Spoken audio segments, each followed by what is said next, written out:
Look, this is just the first step, and it's meant to exert pressure on other countries like China, although it wasn't specifically designed for China, to discourage intellectual property theft. And Emily, this isn't a direct response to the alleged hacking by the Chinese army, and the core of this new strategy is increased trade sanctions. This is more about intellectual property than it is about cybersecurity. Now, the new strategy has 4 pillars. 1, focus on diplomatic efforts to protect trade secrets overseas. 2, promote voluntary best practices by private industry to protect those trade secrets. And 3, enhance domestic law enforcement operations. And 4, improve domestic legislation. That means working with Congress. And the U.S. government will provide companies more details about threats, so spy agencies to companies. But the brunt of this, at least on the cybersecurity side, increased diplomacy. That usually means, in this context, Emily, increased pressure.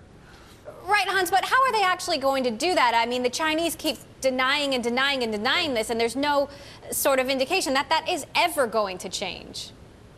Well, visas, right? That's one thing. If they get serious about this, they can start talking about visas and withholding them. They can also use the United States Trade Representative offices in negotiating new trade deals. But if they're going to get serious on this, Emily, it's basically visas with the Chinese and then also businesses' licenses to Chinese companies wanting to operate here in the U.S. Those are their 2 big levers. Now, they also want to reach out to other governments and have other governments pressure the Chinese. But that's part of a multilateral approach. And we're just really seeing the beginnings of a strategy. This is the first part of it. It's by no means a final cyber strategy.